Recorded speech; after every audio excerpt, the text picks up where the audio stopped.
পূর্বাচল নতুন শহরে বেড়েই চলছে অবৈধ দখলদার, পাশাপাশি বাড়ছে মাদক, ছিনতাই ও চুরির ঘটনা। ৩২ বছরেও পূর্বাচলে বসবাস শুরু না হওয়ায় ক্ষোভ জানিয়েছেন বাসিন্দারা। মাহবুব আলম প্রিয় রিপোর্ট, জানাচ্ছেন শাশ্বতী সরকার।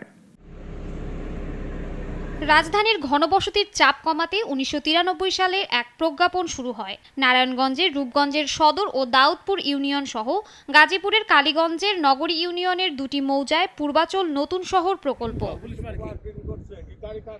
এ পর্যন্ত ৩০০ ফুট সড়ক ও ঢাকা বাইপাস সড়কে যোগাযোগ সুবিধার মাধ্যমে গড়ে উঠেছে অভ্যন্তরীণ রাস্তাঘাট, ড্রেনেজ, লেক সহ বিদ্যুৎ ও পানির ব্যবস্থা।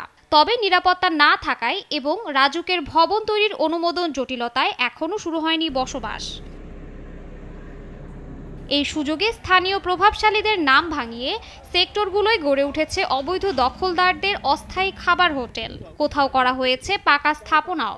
দিন দিন বেড়েই চলেছে এই অবৈধ দখল। মাদক বিক্রি করে, মাদক খায়। আপনার কারো কাছে কিছু বললে আমাদের উপরে জুলুম হাসে। এলাকার দখলকারী শক্তিশালী লোক, তাদের বিরুদ্ধে আমরা কিছু কইলে এটা আমাদের কোনো সম্ভব না। আমাদের ঝুঁকি, আমাদের জীবনে ঝুঁকি আছে। আমাদের মাদক সেবন এরকম পরিমাণে বেড়েছে যে গত 2 বছরে মিনিমাম 15 থেকে 20 জন লোক মাদক খেয়ে মারা গিয়েছে এবং এখনও প্রায় অনেক লোক হাসপাতালে ভর্তি আছে।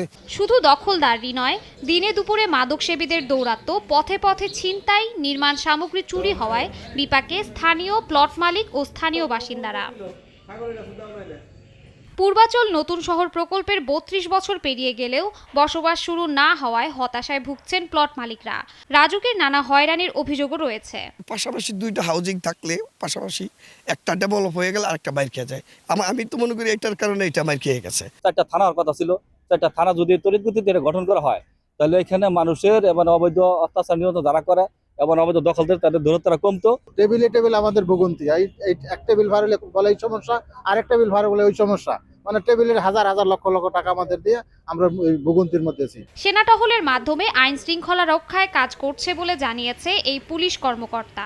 আইন শৃঙ্খলা সংক্রান্ত যে সমস্ত বিষয় আছে এগুলো যদি পূর্বাচল হোক আর বাহিরের লোকের হোক, যে কোনো লোকের হলেই আমরা এই বিষয়ে তাৎক্ষণিকভাবে ব্যবস্থা নেব। আমি সদ্য 8-10 দিন ধরে জয়েন করার পরে আমি আমার অফিসার ফোর্স দ্বারা সর্বোচ্চ চেষ্টা করে যাচ্ছি যে তাদের সেখানে যাতে আইন শৃঙ্খলা ভালো থাকে। রূপগঞ্জের দখলদার, চিহ্নিত সন্ত্রাসী, চাঁদাবাজদের আইনের আওতায় এনে শাস্তির ব্যবস্থা করলে সমস্যার সমাধান হবে বলে মত সচেতনদের। শাশ্বতী সরকার, নাগরিক।